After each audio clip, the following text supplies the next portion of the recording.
Tafadhali, ili uweze kuwa mtu wa kwanza kutazama video zetu, bonyeza maandishi yaliyoandikwa subscribe hapo chini ya video hii na kisha itakuja alama ya kengele nayo ibonyeze mara moja, na hapo utakuwa umejihakikishia kuwa mwanafamilia wetu na autopito na taarifa mbalimbali zinazohusu mastaa kutokea ndani na nje ya nchi ya Tanzania.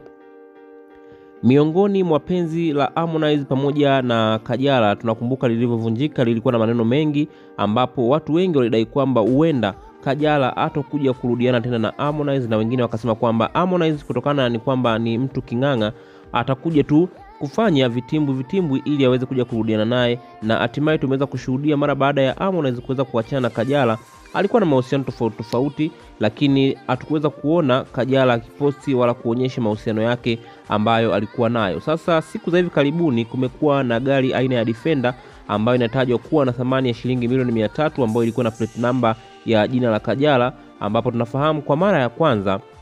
Harmonize aliwahi kumnunulia Kajala gari aina mbili aina ya Range Rover, ambapo gari hizo moja aliandika Kajala 1 na nyingine akaandika Kajala 2, ikiwa ni kama ishara ya upendo kwenda kwa mwanadada Kajala. Lakini kilichokuja kuharibu ni kutokana na Harmonize kuonyesha tamaa, ambapo alikuwa akitamani tena kutembea na mtoto wake ambaye ni Paula, ambaye kwa sasa tunafahamu yuko katika mahusiano mazito au yuko katika penzi zito na mwanamuziki Mario. Sasa leo hii ni kuambie tu kwamba kuna tukio kubwa ambalo limeweza kutokea, ambapo limewashangaza watu wengi mara baada ya Harmonize kuweza kumwamua kumpa gari hiyo aina ya Defender mwanadada Kajala kama zawadi kwenda kwake, huku ikiwa inatajwa kwamba Harmonize anataka tena kurudi katika penzi la mwanadada Kajala. Lakini Kajala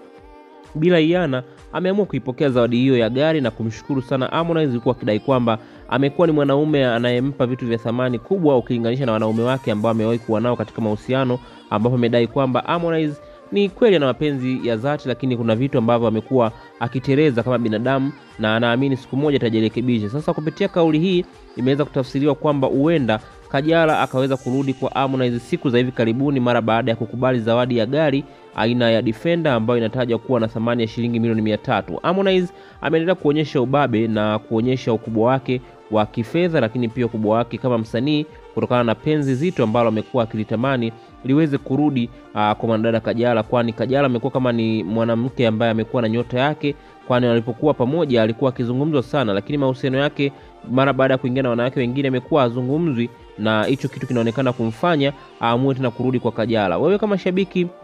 una lipi la kuzungumza? Tuachie maoni yako hapo chini ya comment section, lakini pia nikukumbushe kwa wewe ambaye bado hujajiunga nasi, bonyeza maandishi mekundu yaliyoandikwa subscribe hapo chini ya video hii na kisha itakuja alama ya kengele nayo ibonyeze mara moja, na hapo utakuwa umejihakikishia kuwa mwanafamilia wetu na autopito na taarifa mbalimbali zinazohusu mastaa kutokea hapa ndani na nje ya nchi ya Tanzania. Niseme tu sina la ziada zaidi ya kusema tu ni kushukuru wewe ambaye umeendelea kusubscribe kwa wakati wote katika channel yetu hii pendwa ya Swahili Film. Niseme tu asante na kwaheri.